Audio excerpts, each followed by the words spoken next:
नमस्कार दोस्तों, स्वागत है आपका हमारे YouTube चैनल पर। दोस्तों, आज मैं आपको आपकी हर परेशानी का हल बताऊंगी। आप अपनी हर परेशानी से किस तरह निजात पा सकते हैं, कैसे अपने जीवन में खुशियां ला सकते हैं, आज मैं आपको ये बताऊंगी। समस्या चाहे कोई भी हो, बात चाहे कितनी भी बड़ी हो, दुश्मन की बात हो या फिर दोस्त के रूठने की बात हो, दुश्मन को अपना बनाना है या दोस्त आपसे रूठ गया है उसको अपना बनाना है, बात कोई भी है, सिर्फ और सिर्फ ये तरीका आपके लिए सटीक है। अगर आपका कोई ऐसा दुश्मन है जो आपको देखना भी नहीं चाहता, या यूँ समझ लो वो अगर आपको मारना भी चाहता है और इस विधि को आप करते हैं, तो वो दुश्मन आपका गुलाम बन जाएगा। जी हाँ, ऐसा ही होगा, पर कब होगा? जब ये बताई गई विधि आप अपनाएंगे, ये सरल विधि आप अपनाएंगे। ये विधि इतनी सरल है कि अगर इसे सही तरीके से अपनाएंगे, सही वशीकरण मंत्र को, सही चीज़ों को इस्तेमाल करेंगे, तो आप सामने वाले के दिमाग पे काबू पा सकते हैं। जी हाँ, आप उस व्यक्ति के दिमाग पर भी काबू पा सकते हैं, जो आप चाहें वो उससे करवा सकते हैं। स्त्री हो या पुरुष हो, किसी को भी वश में करने का ये सबसे बेहतरीन उपाय है। जी हाँ, टोना टोटका की दुनिया में जो लौंग है उसे एक बहुत ही शक्तिशाली और जादुई माना गया है। आज का वशीकरण भी लौंग से ही है। बिल्कुल, लौंग जो है वो बहुत ही शक्तिशाली और जादुई है। अगर इस लौंग का इस्तेमाल सही तरीके से किया जाए तो ये लौंग हर कार्य को सिद्ध कर सकती है, आपके रूठे हुए को अपने पास ला सकती है। चाहे कुछ भी हो जाए, वो फिर कभी आपसे दूर नहीं जाएगा। लेकिन ऐसा कब होगा? जब आप लौंग का प्रयोग सही तरीके से करेंगे। तो आइए बताते हैं कि किस तरह आपको लौंग का प्रयोग करना है। आपको एक घी के दिए की आवश्यकता होगी, लौंग की आवश्यकता होगी, थोड़ा सा सिंदूर और 1 गिलास पानी।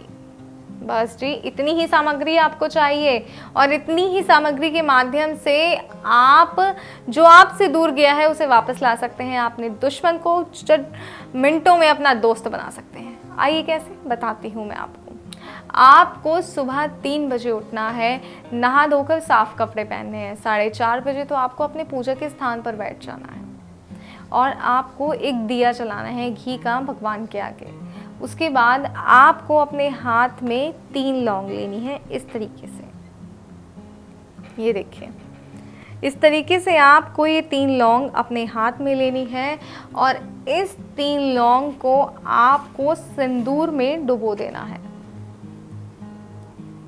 ये देखिए, सिंदूर की डब्बी में हमने ये 3 लौंगे डुबो दी हैं।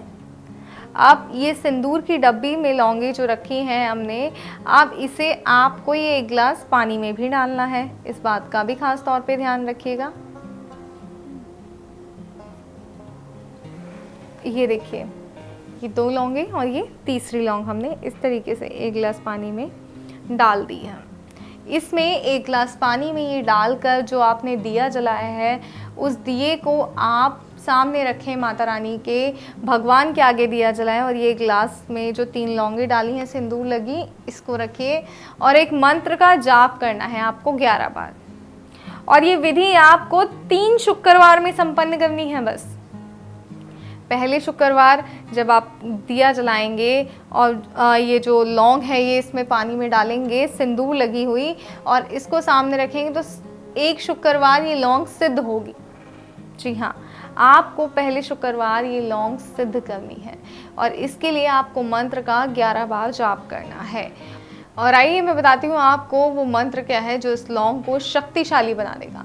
वो मंत्र है ओम अमूक वश्यम करु स्वाहा। और इस मंत्र में अमूक जो शब्द मैंने प्रयोग किया है, इसमें आपको अमूक की जगह उस व्यक्ति का नाम लेना है जिसे आप वश में करना चाहते हैं। जी हाँ, बस इतना ही आपको करना है। अमूक की जगह उस व्यक्ति का नाम लीजिए जिसे आप वश में करना चाहते हैं।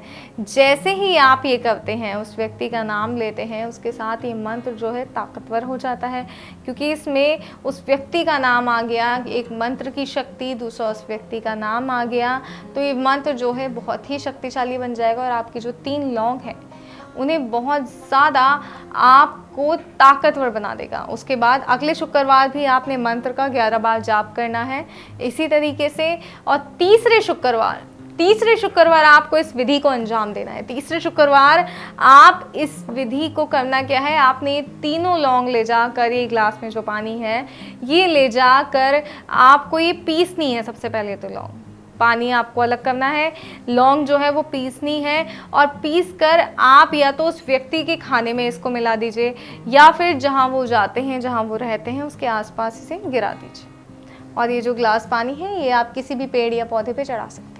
लौंग का ध्यान रखिएगा, लौंग को पीसना है और पीसने के बाद आप उस व्यक्ति को खिलाना है जिसे आप वश में करना चाहते हैं। फिर देखिए कैसे वो व्यक्ति पूरी तरह आपके वश में हो जाएगा, किस तरह आपकी ही सुनेगा, आपकी ही मानेगा। कोई उसे कुछ भी कह ले, उसके लिए जब तक आप उसे नहीं कहेंगे वो कार्य नहीं करेगा। इस बात का ध्यान रखिएगा कि गलत मंशा से बिल्कुल भी ये विधि नहीं कीजिएगा, क्योंकि विधि जितनी सरल है उतनी ही प्रचंड है। एक बार ये विधि हो गई तो इस विधि का करा हुआ कोई भी मौलवी, कोई भी तांत्रिक नहीं काट सकता। अगर चाहते हैं सही तरीके से विधि हो तो आपको इस विधि को सही तरीके से करना है और सही मंशा से करना है, मंत्रोच्चारण सही प्रकार से करना है, क्योंकि मंत्रोच्चारण सही है तो विधि सही है। ध्यान रखिएगा इस बात का और इसी तरह इस विधि को अंजाम दीजिए और अपने जीवन में खुशियाँ लाइए। कोई और परेशानी है जिसका समाधान करके थक गए हैं तो स्क्रीन पे दिए गए नंबर पर गुरुजी को फ़ोन कीजिए, उनसे बात कीजिए और अपनी हर समस्या उन्हें बताइए, हर परेशानी का हल आप उन्हें बताइए, क्योंकि गुरुजी के पास हर समस्या का सटीक हल होता है। तो मुझे दीजिए इजाज़त। जय माता दी।